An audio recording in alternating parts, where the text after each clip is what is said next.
All around her, people descended the metal ramp and crowded into the cobblestone plaza of the academy, fanning out with muttered whispers and awed gazes, turning so they might take in the beautiful sights before them. She was less impressed, heels clicking lightly against the stone as she made her way to the quiet copse of trees besides the path, remaining hidden in the shadow. Beacon Academy, the point of which so many people's careers began. For Blake Belladonna, it was a fresh start, and a chance to be something more than she had ever been. Fighting Grim would be somewhat of an easy nature ethical than what she had fought before. There was no questions of whether the Grim had loved ones back home. No one screaming or begging to be spared. No lying awake at night over nightmares of grim lives ruined. Surely, this would be a life she wouldn't need to run away from. It had to be. It will be. She sighed, trying to dismiss those doubts from within her.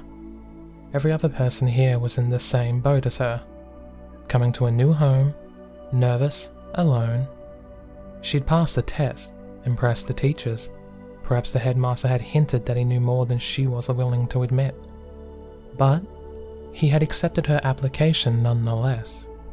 The fabric of the hated bow scratched against her delicate ears, constricting them when they wished to move. She couldn't prevent the occasional twitch. The muscles were supposed to be used. This was like having one arm tied behind your back. Eventually they began to ache, no matter how used to it she got. A sigh slipped from her lips, head dipping as she resisted the urge to scratch them. It was just one more thing she needed to get used to if she ever wanted to pass herself off as a human. There would always be privacy of bathrooms to work the kinks out of her ears or give them some fresh air. It shouldn't have to be like this, the idealistic protester within cried. Amber eyes clenched shut as she ignored it. It shouldn't, but it was, and whining about it wouldn't change anything. Hadn't changed anything. But then, nor had violence. She would become a huntress. She would gain skill, power, and most importantly, respect. And then she would work to change things, to fix everything.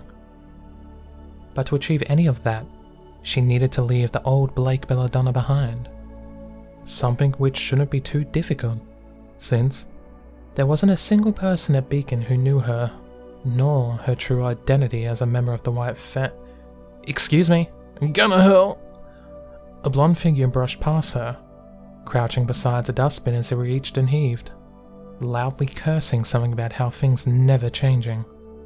The erisic tang of vomit reached her nose, even as others around them started to move away in disgust. Something about it kept her watching, however. A vague sense of familiarity, mixed with an unusual desire to punch the guy in the face and tell him to cover his, better out than in. The blonde man sighed as he brushed past her. The entire left side of Blake's face twitched, eyes going wide as her mouth fell open. No. No way. Could she be mistaken? Could it be nothing more than a figment of her imagination? She knew for sure she saw him without. No, she wasn't going any further into that line of thinking.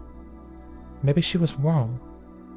Blonde-haired, blue-eyed males weren't exactly uncommon. Plus, it had been dark, and with powerful wind and fast-paced combat to distract her. But what if it was?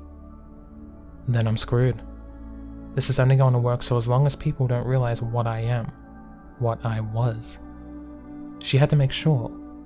It was those thoughts which carried her feet forward, shoulders hunching as she stalked her prey through the trees. The young man kept to the paved pathways, winding his way towards the central building where the welcoming speech would no doubt be held. She kept to the shadows as she always had, winding her way past thick trunks as she padded across the soft grass in near silence. His height fit her memory just about. A little taller than her, stockier too. The build of someone made for a more direct form of combat than what she was employed. She hadn't considered his level of fitness back then, but That had perhaps been on account of desperate attempts to not look at anything incriminating. The man on the train had been a civilian though, hadn't he?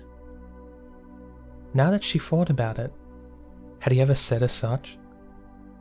He could have chosen not to fight because he was unarmed. He did make us though, to stand up against Adam. As foolish as that would have been, it still wasn't enough. Not enough for her to make a decision as to whether he actually was the same person. Damn it all. And what are you going to do if he is? That made her pause, breath hitching as she considered that gap in her plans. Would she kill him? Was that how far she was willing to go in order to protect her secret? A fine start to her new life, where she was going to make a difference. Just began by practically assassinating an innocent on the first day. Or because she thought it might be someone else. No, she couldn't kill him. She wouldn't be like Adam. But then, what was she supposed to do? Bribery? Or blackmail? Those were the only other options, and she had a laughable amount of lying on hand. Her clothing was worth more than the contents of her purse. Her nose scrunched up as she imagined using those to buy his silence, or rather what lay beneath. She wouldn't go that far either. She wasn't that kind of woman. But was just as unlucky on account of the fact that she had no dirt on the guy, other than the fact that, if he was her little stowaway, he had been caught having sex in a restricted area. And wouldn't that be fun to explain to the authorities? Especially why she had been there to witness it on a train that had just so conveniently been attacked by faunists. Darn it. Beacon was supposed to be an easy career move. Where the hell had this come from? Golden eyes narrowed, body turning to the side as she let out a frustrated sigh. She had to assert the truth. Whether that might be, all of this could be wasted panic, paranoia, and lingering fear. There was one way to find out for sure though. What? The young man gasped as he was dragged off his feet and slammed up against the tree. Her fingers clamped over his mouth before he could scream, dragging him a little further from the path, just in case anyone came to investigate. Finally satisfied, she pushed him back against the bark of an oak, locking her eyes to his. There was something about those blue orbs which made her nervous. They had the surprise in them, but there was something else.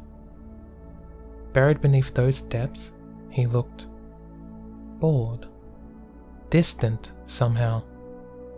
Don't make any noise, she whispered. I'm not going to hurt you. She felt stupid even as she said that. It was true. She didn't want to harm the guy, but who in their right mind was going to believe that given the current situation? I'm going to take my hand away now. I want you to answer my question. Do you recognize me? Of course! The blonde gasped as she let go. Blake's knuckles went white at the words. Pauline, right? Blake blinked. That's not my name. Oh, crap. Oh, of course. Samantha! You look very similar to my sister. Yeah. My sister, Pauline. I got you mixed up. I'm not called Samantha either. She could only watch as the man's eyes seemed to glance away from her, chuckling nervously. Did he honestly not recognize her? Did she have the wrong guy after all? And who were those people he was mistaking her for?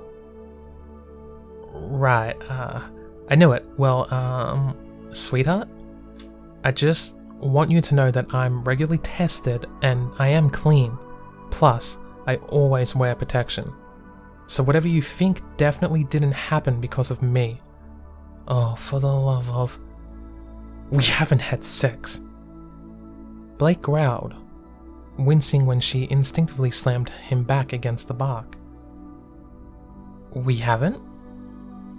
The simple uncertainty on the face was really tempting. She wanted to put her fist right through it. It also confirmed for her that this was probably the same guy from the train. Because really, she caught the guy having sex with a random girl in a storage container.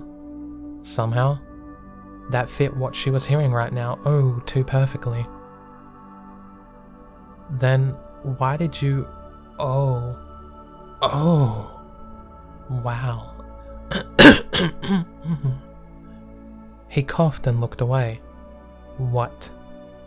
Blake's eyes narrowed dangerously.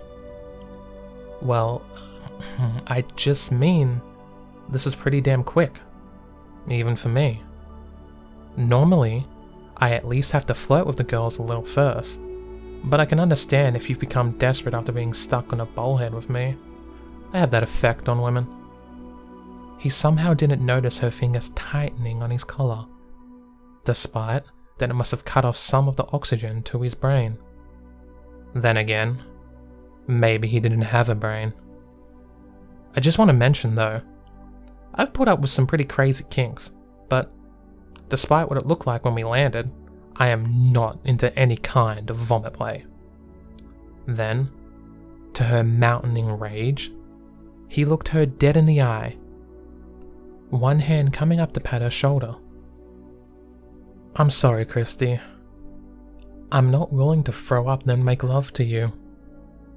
The sound he made as he sailed through the air, cracking through a few branches before landing in a bush, was one of the most satisfying ones she had ever heard.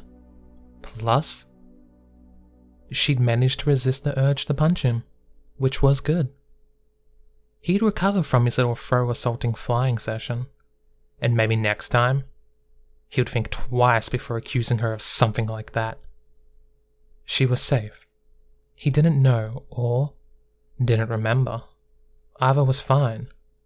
Beacon could be the new start she wanted, the new start she deserved.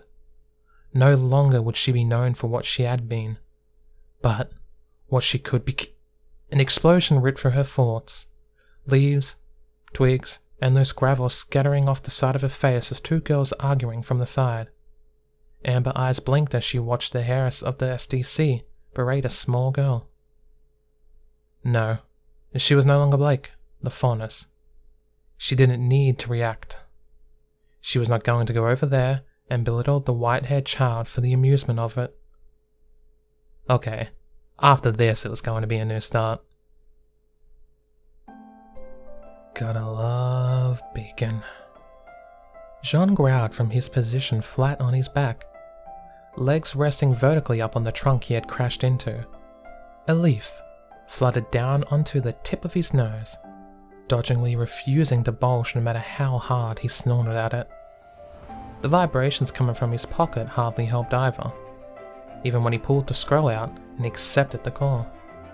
"You're asleep?" Jade scoffed as she looked down on him. Or rather, such was the angle he held the device. "I know you're lazy and trying to get expelled, but this is a bit much, even for you." "I'm not sleeping." Jaune flicked the leaf on his nose away with more force than was strictly necessary. "I am lying on my back because this is how I landed after I was cruelly and unjustly attacked by another student." Seriously, how was he supposed to expect Blake of all people, of practically kidnapping him like that? Was it a girl? Jade waited for him to nod. "Then you probably deserved it." Jaune's eyes drifted shut for a second, a sigh escaping him. Touché. Still, it was better this way. Better if Blake and anyone else associated with him had a reason to want to stay away from him. "So how are things back home? Shouldn't you be in a lesson? Shouldn't you?" He shrugged to that. "Things aren't bad here. Amber's already turned your room into some kind of games room.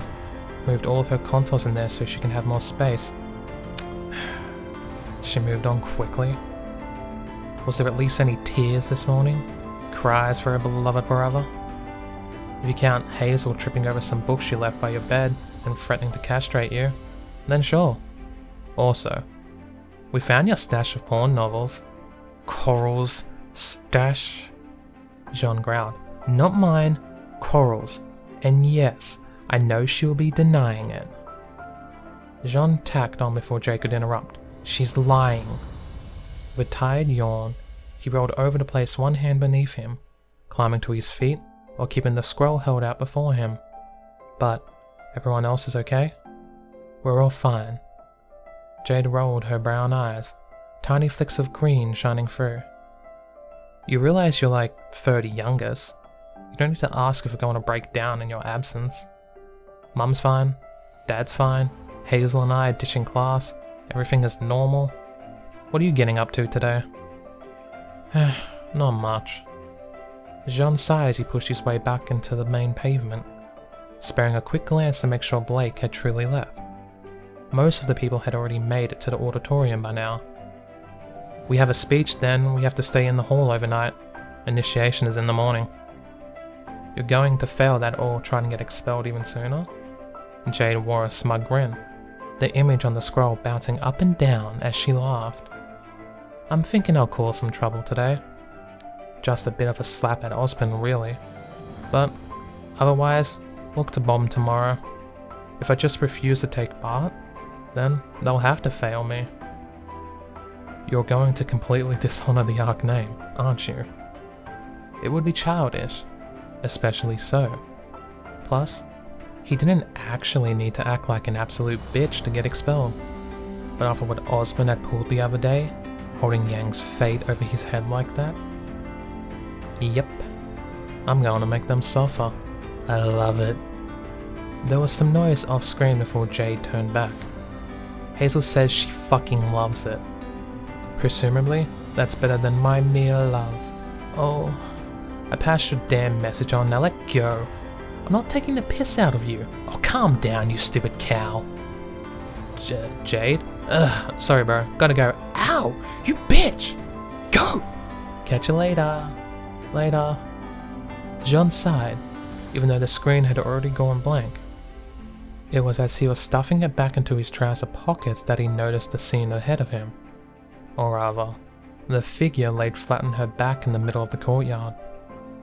Blue eyes blinked stupidly as he looked towards her, before letting out a short sigh. Sorry, Ruby. He shrugged, turning and walking away. This is for the best. Yang! This isn't a laughing matter. Ruby growled as she slapped one hand against her sister's arm, trying in vain to stop the girl laughing. You totally ditched me, and I made a fool of myself. Not to mention she made a complete enemy. On day one, no less. That shouldn't have even been possible. Even for her. Oh, calm down, Rubes. Every mistake has a lesson to learn from. Besides, what's a little embarrassment? As always, her big sister didn't have so much as an apology for her. Not even an ounce of remorse for cruelly abandoning her in an unfamiliar place. Never mind that it was unfamiliar for Yang as well. She was the big sis, and that meant she was supposed to help Ruby, not rush off with her friends from Signal. I haven't been this humiliated since I accused Headmaster Ozpin of being a pedophile. Wasn't that just yesterday? The blonde asked. I've had a bad week, okay? Ruby erupted once more. Hands flying into the air, she collapsed back onto her pillow. Oh my god. What if my bad luck continues? Yang? What if I don't make any friends? What if I die in initiation? What if cookies are deemed bad for my health? Nice priorities. The older girl rolled her eyes. Besides, one of those is true and the other two probably won't happen. Ruby paused for a moment, staring at the girl in wide-mouthed horror. I'm never going to make any friends. She finally wailed, collapsing onto her stomach. I meant the cookie one. Yang leaned over to pat the smaller girl's shoulder. Look, Rubes, you'll be fine. I mean, look at you. Youngest person to ever attend Beacon. And yes, I know, normal knees. She was quick to add before Ruby could. But still, that's gotta count for something. I mean, I can barely still believe my cute little sister is in Beacon. I can barely believe my older sister nearly wasn't. The smaller girl growled into the pillow, words causing Yang to recoil with an ashamed expression. Hey now, I told you not to talk about that. It's not something your big sis wants everyone to know about. You're just lucky they didn't want to press charges. Ruby sighed.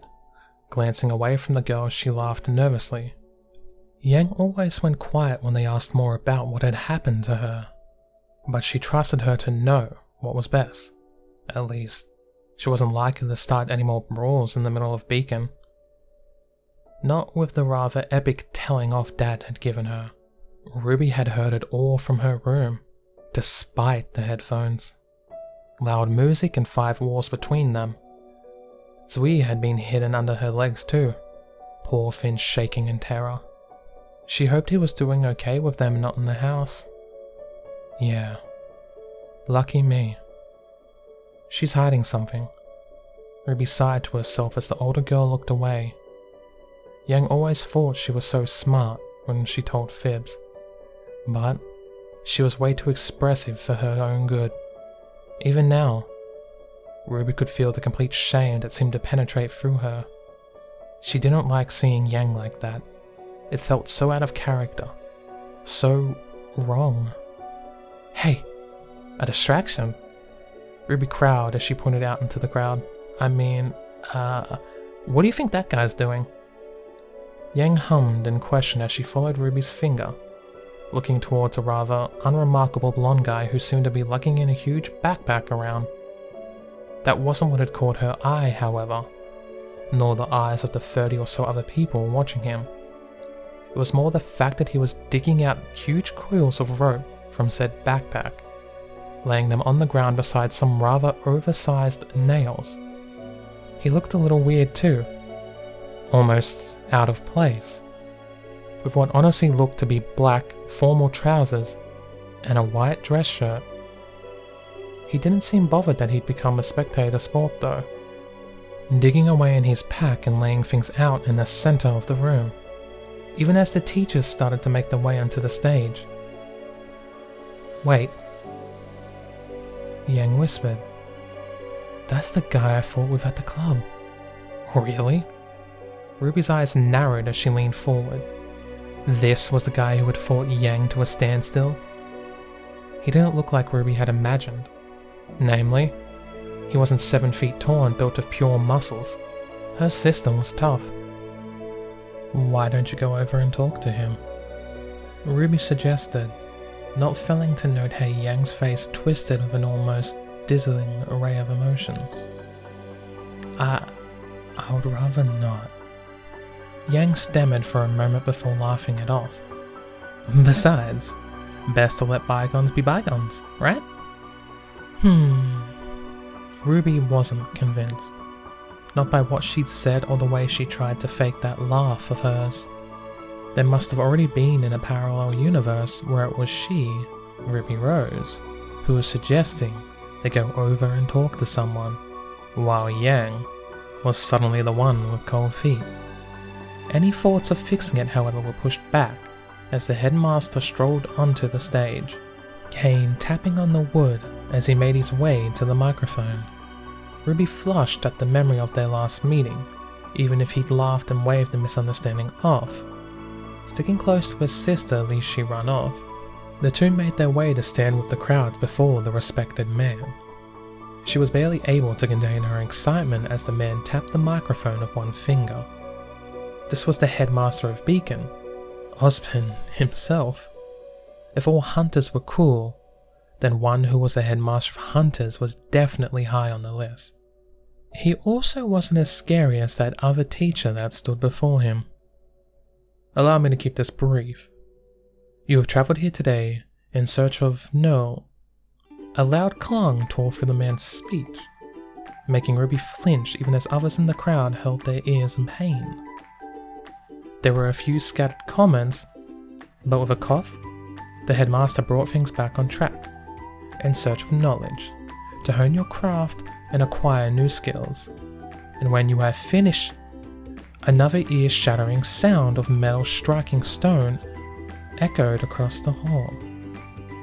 This time, the people in the crowd looking around to try and figure out what it was. Ruby cursed her height as she hopped up, trying to spot the source of the noise over everyone's shoulders. Yang placed her hands beneath the smaller girl's armpits, lifting her up above the crowd. Ruby just managed to swallow her yelp and the howl of embarrassment because she was finally able to see what had caused all the commotion. And when you have finished, yet again, the noise sounded. Ruby watched with morbid curiosity as a wooden mallet slammed down onto a metal spike, the noise echoing as the metal bit down onto stone. Was that the guy from earlier? Driving a nail into the solid marble floor. When you have the hammer struck again, at the exact moment the headmaster tried to go further. A few giggles rose from the crowd of students. Excuse me? The blonde teen looked over towards them all, wiping the back of one hand across his forehead. Sorry, what's up? The headmaster is trying to make a speech. It wasn't the man in question that responded, but rather the blonde woman at his side. With the way she was glaring towards him, even Ruby felt the urge to start sweating. But perhaps we could all wait patiently as you vandalize the whole of this academy. Would that be better? Oh god, talk about embarrassing. Ruby could just imagine how utterly mortified the guy must feel. Yeah, that would be pretty great actually. What? Excuse me? Okay, this time, it definitely wasn't her imagination. The temperature really was dropping. Even the headmaster seemed to be looking towards the woman with some degree of fear. I will thank you to see such wanton destruction entirely. Or failing that, at least wait until the headmaster has finished his welcome speech. Oh, okay. The teen's mallet fell to the floor immediately. Why didn't you just say so? Thank you, Galinda. The headmaster pushed the woman aside before she could explode, taking the microphone in one hand once more. And when you have finished, your plan to dedicate your life to the protection of the people. But I look amongst you, and all I see is wasted energy, in need of purpose, direction. Ruby blinked as the headmaster paused once more, looking over his glasses at something behind them. When the small girl looked back though, it was just in time to see the blonde guy with one hand behind his neck, innocent smile on his face. You assume knowledge will free you of this, but your time at the school will prove that knowledge can only carry you so far. It is up to you to take the first step. The man didn't even blink when the hammer struck one final time. This time, making a loud splintering sound as the spike was successfully driven into the floor. That is all. Have a good evening. Well, Yang blinked a few times. That was a thing. This isn't how I imagined Beacon starting, Ruby sighed, ambling her way towards the changing rooms with the other students. Maybe things would look better in the morning, especially since that was when she could bring out her baby and show people what she was really made of. What is that? Ruby just about cried as they both exited the changing rooms 15 minutes later, now in their sleepwear. That is a tent. Yang blinked. I know that. Ruby glared at Yang, though, as usual, she missed or ignored it. I'm just wondering why there's a tent now taking up half of the entire hall. The thing was gargantuan, reaching up to about 6 feet in height, but spreading out much further across the room. To make matters worse, thick, coiled ropes covered some of the space which remained, holding the tent up as they connected to big metal nails driven into the ground. Sorry? Into the marbled floor? My brain hurts. Rennie! A voice screamed from the changing rooms. I told you we should have brought a tent. Looks like he's been busy. Yang mumbled, looking towards the entrance of the tent. where the same blonde from earlier was sat pushing a wooden spoon around a black cooking pot. He even had a small dust-powered stove set up along with a reclining deck chair. At least he's finished. Don't think I'd been able to deal with all the noise. Now's our chance to go speak with him. Ruby grabbed hold of Yang's arm and ducked forward. It didn't go quite as planned, however, since the older girl refused to move, lifting her arm up so that Ruby's legs were kicking in the air. Maybe we shouldn't. Yang bit her bottom lip. No way. With a blur of semblance-enhanced speed, she was gone and behind her sister, pushing her hands against her hips as she drove the blonde forward as she growled out. You're always telling me to be more social. Well, here's your chance to show me how. Not to mention a chance to clear the air between this guy and her sister. Hi, Ruby chirped once she had finally managed to bodily force Yang over to the blonde guy. Dark blue eyes met hers in surprise, blinking lightly as she suddenly found herself the center of attention. All that social anxiety, all the nerves and confidence issues cracked back into her. This is a bad idea. I'm Ruby, and this is Yang. Hi, the man replied. Hey. Yang grumbled out the side of her mouth, standing so that she was almost facing away from him, eyes firmly fixed on the ceiling. That left Ruby in the middle, blinking in confusion as she watched her sister look more awkward than she'd ever seen her before. Okay. I think you know my sister. Ruby pushed on regardless. Yeah. And she knows you? Okay. And we're at Beacon? Yeah. Ruby laughed brokenly, eyes twitching as she tried to bring the conversation into something resembling a, well, conversation. Seriously. Couldn't the guy answer with anything other than one word? Ruby, we should leave. Yang whispered out the corner of her mouth. He clearly doesn't want to talk to us. No, Ruby growled. You just don't want to talk to him. I like your guitar, she finally said, nodding towards the wooden instrument that hung over the guy's back. Most people would have weapons, but his was probably in the locker room, like her own. It goes really well with... Come on, Ruby, you can do this. Your guitar? There was a long moment of silence between them, as Ruby stood still with her hand outstretched, still pointing towards his musical instrument, even as her brain struggled to comprehend what she just uttered. My guitar goes well with my guitar? Yes. That was her story and she was sticking with it. Thank you. Yang sighed, one hand coming up to rub her forehead. Ruby, this is ridiculous. Let's just leave. We look like idiots. Can you play? She asked instead, forcing a smile onto her face as she crossed her hands behind her back. Somehow the words seemed to catch him off guard, the wooden ladle in his hand going still. Pardon? Can you play something? Ruby asked again. For me? It had been a simple question, one that sprung to her mind more as an attempt to buy time more than anything else.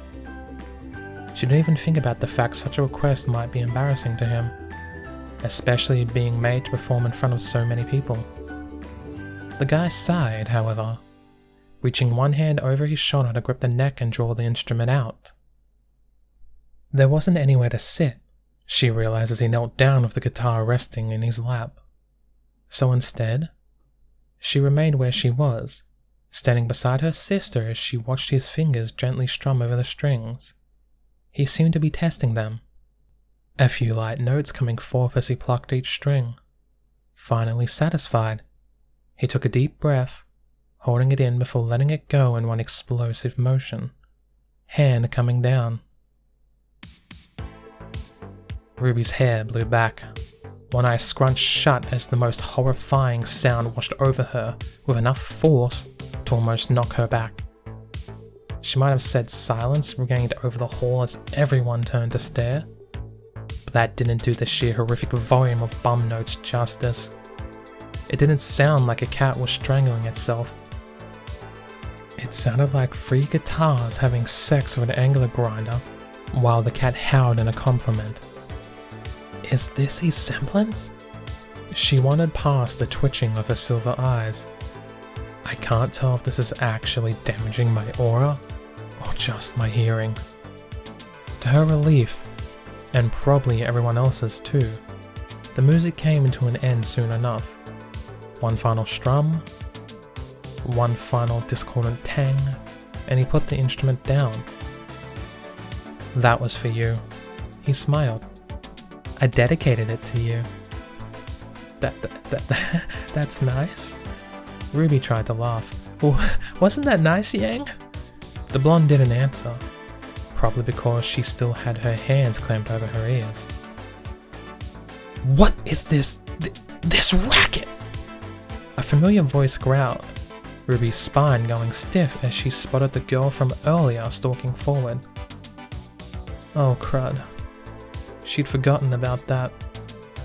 And now the prickly girl looked angrier than ever, despite letting her hair down and being dressed in nothing more than a sleeping gown. Ruby laughed nervously. It was just some music. You. I should have known. Bad enough knocking into me earlier, but now you caused this infernal noise as well? The white-haired girl snapped one arm to the side, as though she was decapitating some imaginary foe. Do you have no respect for those trying to sleep?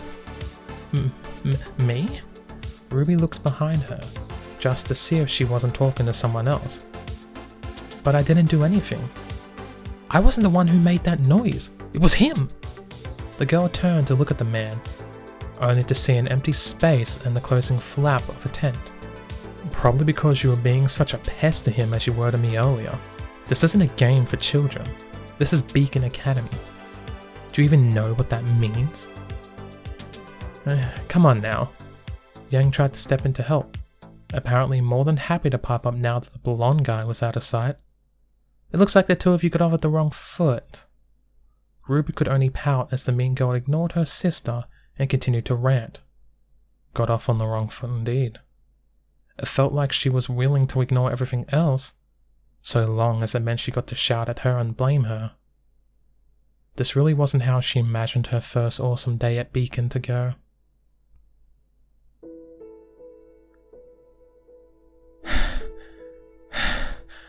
Just a little further. Jaune gasped, breath leaving him in great gasps as snow crunched beneath his boots. We'll be there soon. You'll see. The woman leaning against his shoulder hummed. Neither an answer, nor an assent. Nothing more than acknowledgement that his words could be heard. Blue eyes narrowed as he watched her face, shifting the girl further up his arm. You'll love it. He laughed. It's where my family live. A small village, but friendly. I've not seen them in a while, but I really want to introduce you to them. I want to meet them too. The words were weak, only audible through the wind because how they brushed against his ear. It was enough to give him strength though. Strength enough to push on. They'll love you. They've always wanted me to get a girlfriend. It'll be a real surprise for them. My mum will be all over you. Probably will cook you whatever you want while telling you all sorts of embarrassing stories about me. That sounds fun. He stumbled as she lost footing, the weight pressing down on him suddenly, dragging him to the floor. Landing on one knee, he turned to hold the girl against him, trying to lift her back onto her feet. Come on now, you can't rest here. She didn't budge, seeming to become all the heavier as she slumped. Hey Jaune, she whispered. You said you could play the guitar once, didn't you? Yeah. It was long ago though. I might be a little rusty. When we get to your family house, Silver eyes blinked tiredly as she looked up at him. Can you play for me? He leaned down to press his lips to hers, feeling her move against him. I will, he said as he came back up. I promise, Ruby. She didn't respond. Pale face set in a small smile. Blue eyes snapped open, revealing the dull fabric ceiling of the tent above him. With a soft sigh he looked about, remembering where he was. One hand came up to his face, fingers dabbing beneath his eyes as the memories faded away. His fingers came away dry. There were no tears, not even a burning sensation behind his eyes. Somehow that hurt even more. It's been a long time since I've had nightmares, he thought to himself, sitting up and stretching to his arms as he considered the dull ache inside him. How long ago had that one been? He couldn't quite remember, but it was back when he still sought out romantic attachments in his repeats. A long time ago then. Memories merged and swam together in his head. It was hard to recall specific things at times, mostly because he repeated the same period of time so repetitively. If someone asked him to remember exactly what he did on Initiation Day, for instance, then it was almost impossible to recall. He'd gone through initiation hundreds of times, maybe even thousands. Once or twice that had put him into some trouble too. Little mistakes in conversations where he mentioned something that hadn't actually happened in that particular run. They were usually easy to write off, sometimes just as one of Nora's dreams or Port's tall tales. Some memories, however, the really big ones, things that he regretted or could never forget, no matter how much he wished to. Those stuck with him. He could remember the first time Pyrrha had died, for instance. He could remember Blake being executed by Adam, Ren given his life so they could escape from Mercury and Emerald, and he could remember making Ruby Rose fall in love with him for no other reason than because he hadn't done it before. Still no tears. Jaune sighed as he pushed a tent flap aside, stepping out into the bright sunlight and fresh air. But an armada of snoring and tired mutters. The scent of too many people sleeping too close to one another. All that was needed was vomit mixed with alcohol, and this would have just looked like one of Sun's stupid parties. And yet this is the future hope of our world? That's rough. Picking his way through the sleeping bodies was easy enough. To be fair, many of them had started to wake up of their own volition, and there was no doubt a few already using the showers and changing rooms before the crowds made it. Jaune had to fight back his own yawn too. Once upon a time, he'd been an early riser too. Instincts trained into him from the lives he lived. It was amazing what 2 years of being a complete bum could do to your internal clock, however.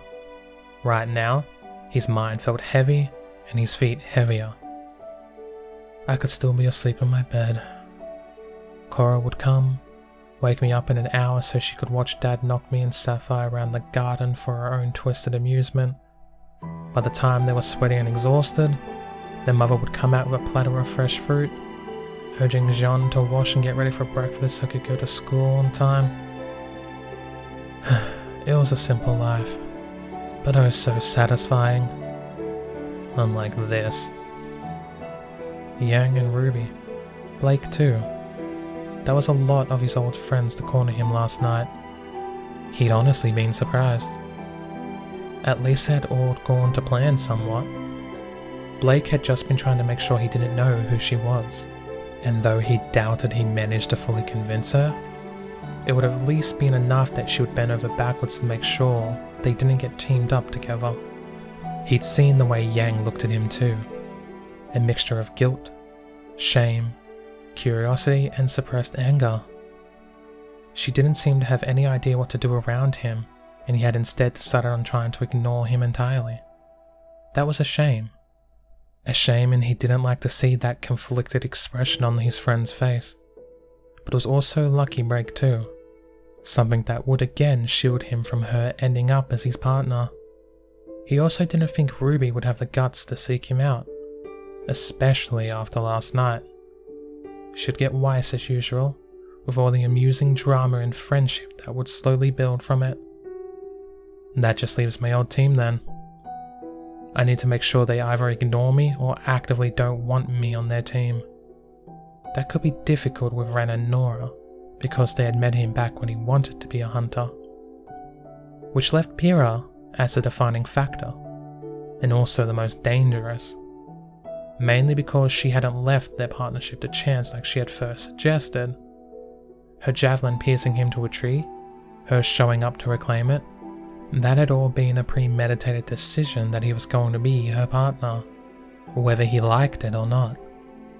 Maybe I could pretend to be a rabbit fan? That would probably push her away. Or would it better for me not to speak to her at all? It wasn't something he could afford to mess up, and there were pros and cons to each approach. Ignoring her might seem like an easy choice, since it prevented him from making a good impression. But what if she got a bad enough impression of everyone else that she felt that the one person who didn't ogle at her fame would be a good partner? The irony was, of course, that the actions he'd taken the other day had only been necessary thanks to his bloody bad luck and the fact that fate was playing hopscotch with his life. Yang and Blake had never given two line about him in his previous lives, not before he got to know them through his team. Anyway, but his efforts to avoid Beacon in the past week or so had ended up putting him slap bang in the middle of their radar. So now it was all damage control, the ultimate goal being that he couldn't fail initiation entirely. He could at least ensure he was on some middling background team, one with people who wouldn't get involved in the madness. Considering Team Ruby and Juniper had only ever been friends of one another, that shouldn't have been too hard. That's where you come in.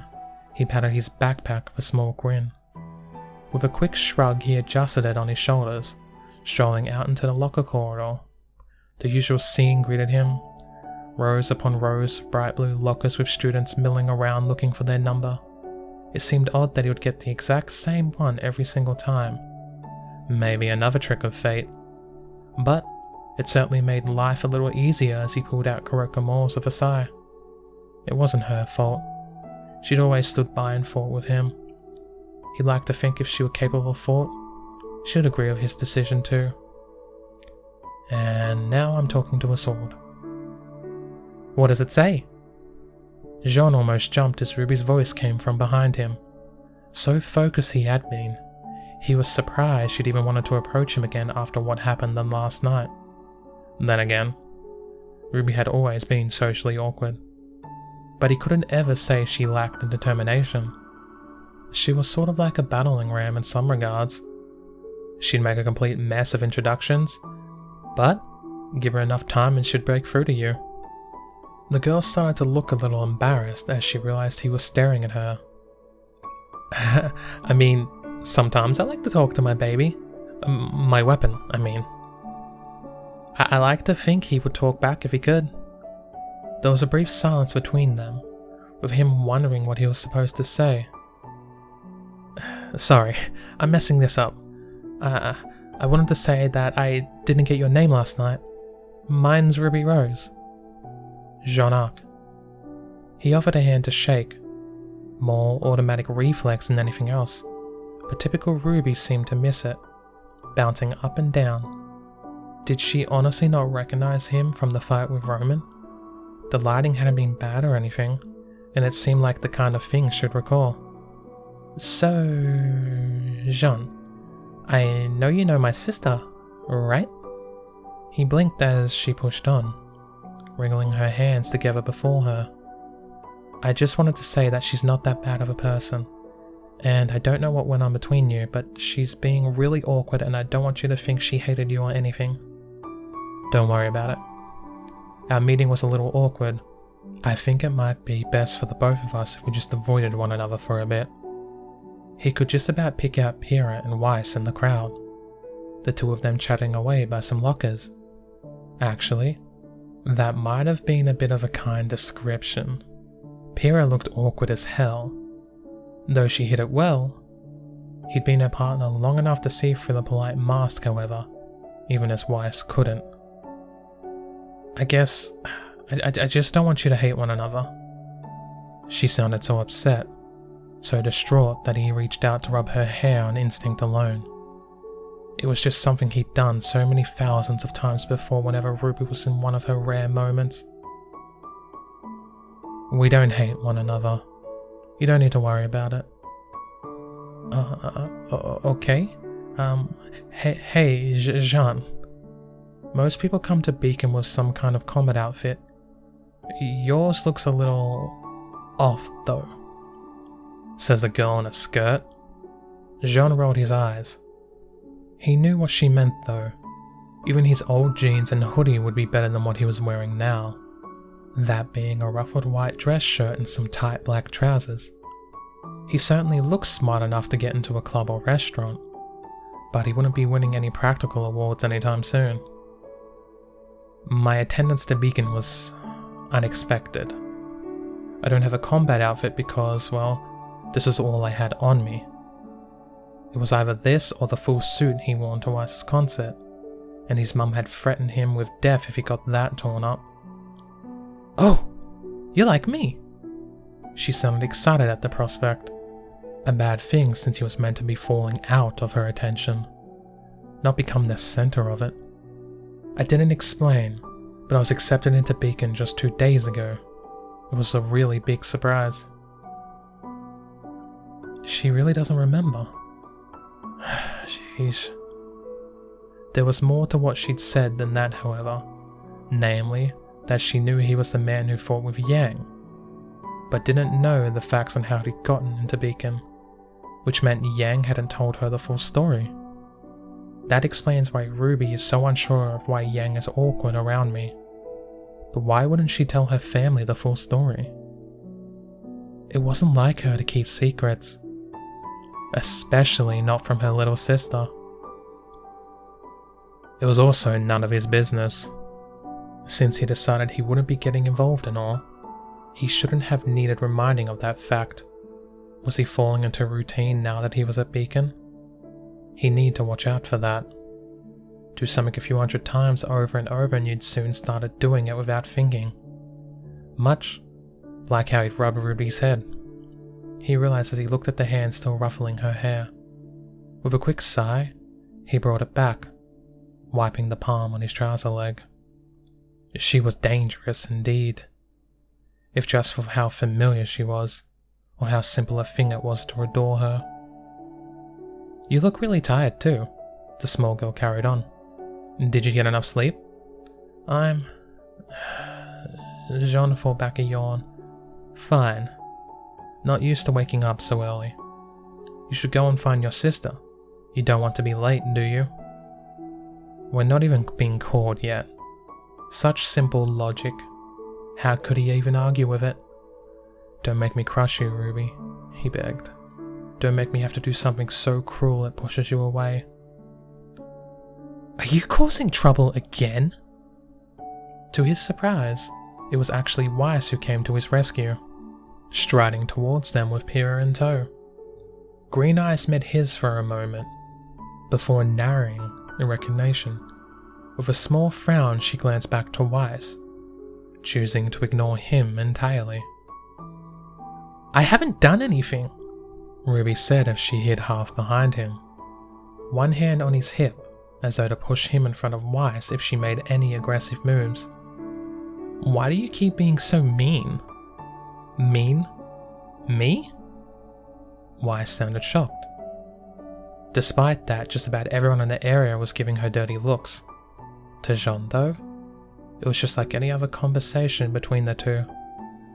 It was almost impossible to imagine that at any point they actually did dislike one another. Two partners, though they didn't know it yet, at one another's throats. They're not the only ones, it seems.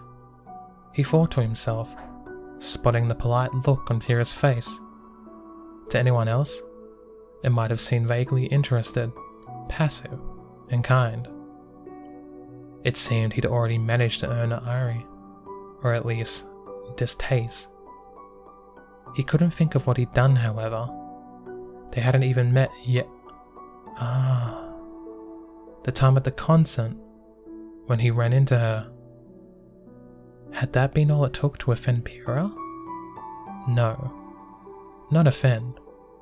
Every time before she picked me out on nothing more than a whim, because she thought I might not recognize her. Now that he thought about it, that had been an almost ridiculous stroke of luck, one that could have gone badly oh so easily. And all it took now to put a stop to it was to give her the smallest bad impression of him. Just enough that she hesitated, or felt that letting the chips fall as they may would be better than dealing with him for 4 years. It hurt to think it would be so easy to turn her against him. But that wasn't strictly true. She didn't know anything about him, other than that he'd ran into her and specifically chose not to help her up. What else was she to think, other than that he was either incredibly rude, or actively disliked her? Fame like hers. She'd always said there was as many who hated her, or were jealous, as stalked, or become obsessed. She likely thinks I'm some scorned fighter she once knocked down, one who's holding it against her. I'm not being mean at all. I'm just standing up for those too polite to admit that you're bothering them. We were just talking. You can't just keep following me around and insulting me at every opportunity. That's not fair. You think Remnant revolves around you? That I have nothing better to do than spend my time telling you off? Yes! Because you keep finding me when there's just as many other people being loud or happy to be here. Jaune's eyes flickered left and right between them as the two descended into her own little world.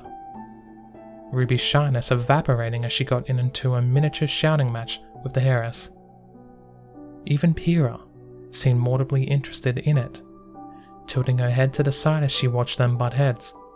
That was his cue to run, however, as he slipped away from the group and vanished among the crowds, Kuroka Moors in tow.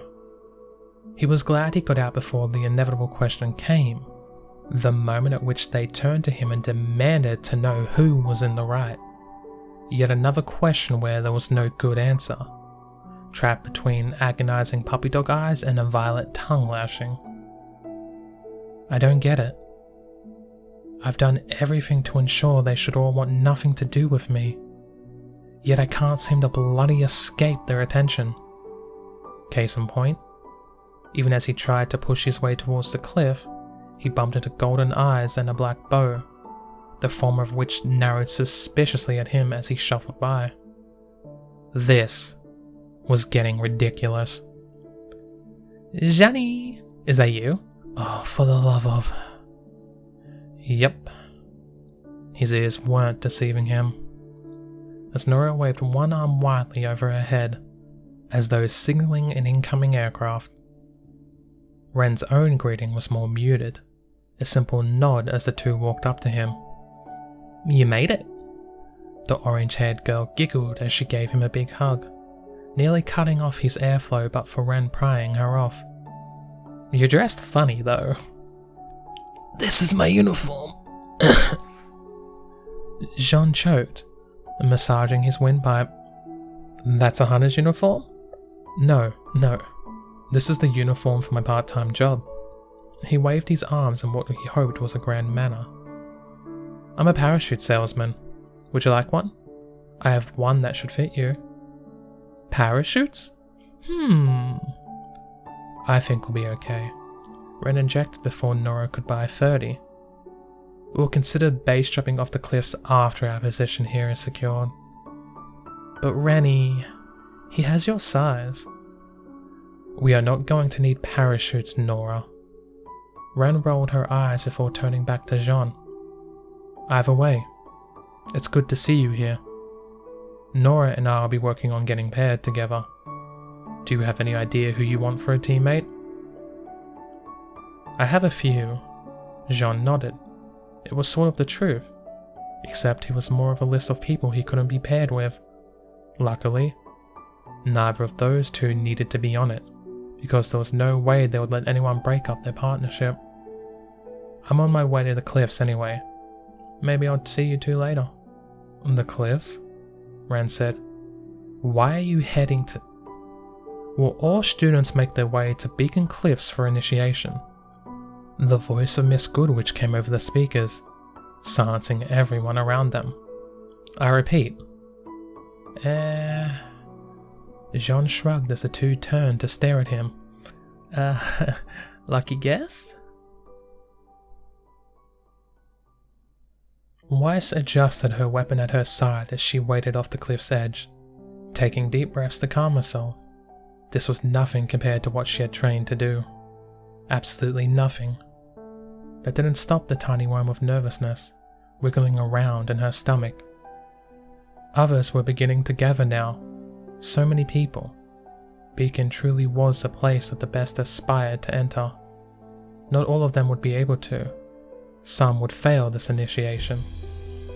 But not me. I won't allow myself to. Her eyes just about picked out the irritating child from earlier, now stuck to her big sister. What a child that age was doing here? She had no idea. There was simply no way someone that young could measure up to her. Not with all the training and effort she put into getting where she was now.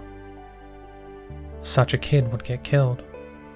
Which would why it would be for the best if she had realized that first and stepped out for her own safety.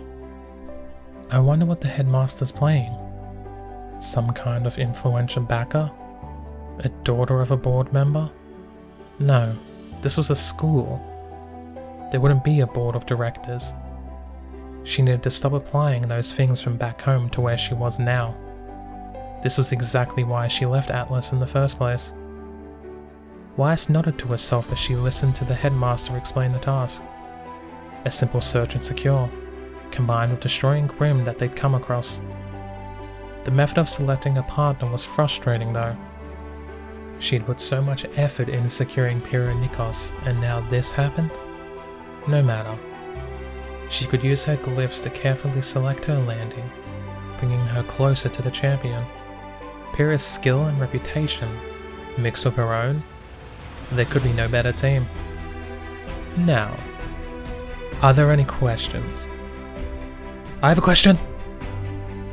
A male voice shouted, drawing Weiss' attention. It was the person she saved earlier, standing on one of the launch pads with his hands in the air. This landing strategy. Are you going to be handing out parachutes? The headmaster took a sip of his coffee. No. You'll be using your own landing strategy. Okay, makes sense. Well then. The man dove to the side, suddenly sprinting across the ground before them. Weiss didn't think she was the only one who watched him with a kind of slack-eyed expression. For a moment, she even wondered if he had become frightened, if he was bowing out already. That changed when he leapt off the cliff, falling from their sight. A second later, he came back into vision however, drifting towards the forest canopy with a bright yellow parachute deployed behind him. See? See, Rennie? See? Wait. A large man in silver armor gaped. Is that allowed? He didn't even get to finish. The metal plate beneath him springing up to launch him away. The headmaster didn't even seem fazed by the happenings, slipping his mung as they were launched away one by one. Weiss shook her head, taking a deep breath as her turn came. This so wouldn't pass health and safety. She sighed as the air whistled past her, reaching the crest of her flight before forward momentum rapidly becoming downwards. Any hope of maintaining her flight and finding Pyrrha was lost. Maybe, just maybe, she underestimated how hard it would be to focus on selecting a target location while plummeting through the air at a terminal velocity. Just maybe. Focus, Weiss. You got this. Weapon came forth, aimed towards the rapidly approaching ground as she concentrated. A single glyph would kill her. You couldn't survive the change to momentum from terminal to still instantly, even with aura. She would smash into her own glyph with all the force of a meteor. Instead, she summoned it all on an angle, an acceleration one, but set in reverse instead, off to speed up her own attacks. Even as her feet touched it, she felt herself slow. Not enough to prevent her wincing at the strain on her ankle, but enough for it to not snap as she bounced off it, slowing herself a little further as she summoned another, each one becoming slower and safer as she hopped her way down to the soft ground. One final glyph, one final leap, and Schnee touched down, landing gracefully while sheathing her weapon in a dramatic flourish. Yes, she said to herself, proud beyond belief at such a perfect landing. Hey! The red-headed girl waved. No. We are not partners. Weiss growled as she pushed through the bushes and branches before her, a few snagging against her clothing, and one going so far as to snap back into her cheek. So I don't know why you're following me. We haven't even made eye contact yet. You're going to keep walking into things if you keep your eyes shut like that. The other girl's voice came from behind her, sounding more than a little put out. Plus, we totally made eye contact. I even saw yours widen in horror. This could not be happening. Not to her. Not like this. It was your imagination, a trick of the light, nothing more than your wildest dreams. Don't you mean nightmares? The girl muttered. Look, we got off on the wrong foot, but that doesn't mean we can't become the best as friends. Just give me a chance. I'm sure we can become firm friends, Weiss said. So long as it is with you on another team. But what? No buts. Nothing. But tree. What? Weiss' words were cut off as a bark imprinted onto her face. The tree coming out of nowhere to viciously attack her. Such was her momentum. Such was how the girl was distracting her, that she hadn't even sensed it, and had instead almost ran into it. She was knocked from her feet entirely, bouncing back onto her rear as she rubbed her nose. Are you okay? Of course I'm not okay, you dolt. You distracted me so that I didn't see the tree. You had your eyes closed. That means nothing. Weiss paused as she looked further up the tree, something that was made an easier task now that she was sat down at the base of it.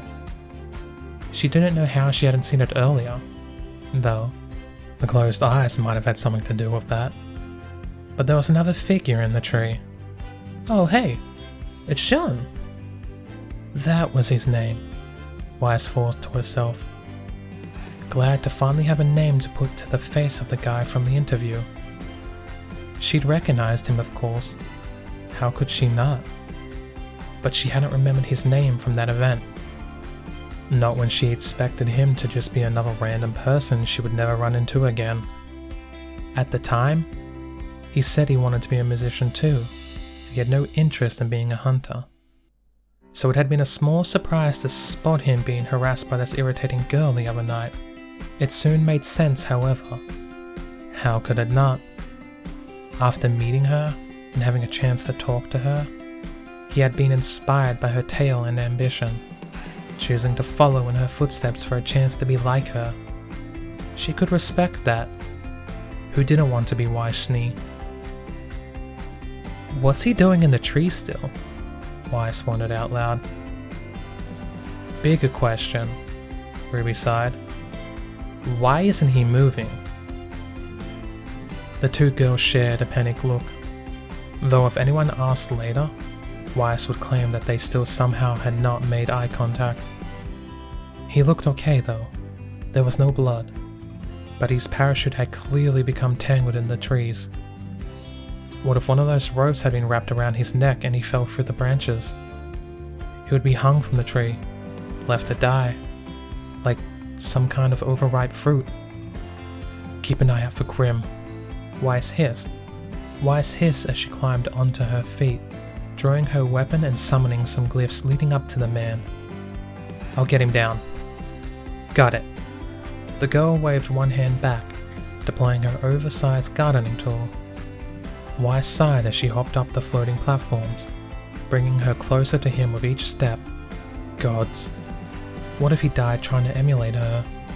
It wouldn't be her fault. Not legally anyway. But that wouldn't stop her from feeling guilty about it. How could she sleep at night, when though her inspiring presence had condemned a man to death? Jaune. She shook his shoulder once when she reached him, swinging her weapon above his head to sever the strings attached to the backpack. Damn it. You better be alive or I'll ruin you.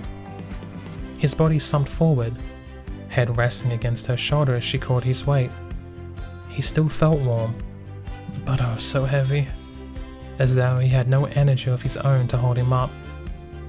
He died. She just knew it. I'm so sorry. And then blue eyes were staring into her own. Ah! She tried to push the zombie back, logic not quite snapping into her mind fast enough. The realization that maybe he was actually still alive only hitting when she pushed him back off her glyph, sending the possibly hurt man plummeting back down to Remnant. Okay, now if he dies, I am legally responsible. Great job, Weiss. Great job. I'm sorry, she gasped as she leapt down to land beside him, hesitating as she looked at his body squirming in agony. Agony was good, right? Meant he was still alive. With a shake of her head, she knelt down over him, waving 2 fingers before his eyes. Can you tell me how many fingers I'm holding up? Why did you push me out of the tree? How is she supposed to explain that? Not the correct answer. I'm holding up 2 fingers. Why? To check for a concussion? Weiss dodged the question again, lifting him up a little. You were trapped in the Brost when your parachute caught. It's okay. We got you down. Trapped? I was sleeping. Yep. Ruby walked up to stand beside them. But we rescued you, so it's okay now. The poor man groaned, holding one hand over his eyes as he mumbled curses to himself. Weiss could understand. That pride which didn't allow you to admit you made a mistake, that you needed help. She would do him a kindness and not comment on it. It wasn't his fault he'd gotten stuck at all. So, he said after a moment's recovery. You two are partners, right? No, we haven't made eye contact yet. The younger girl sighed but didn't argue, knowing better than to get into another shouting match. How have you not made eye contact with one another? Determination, Weiss thought to herself, sparing a glance for the other girl and then the man at her feet. Ruby was young, annoying, brash, and about a million other things. She would hold her back.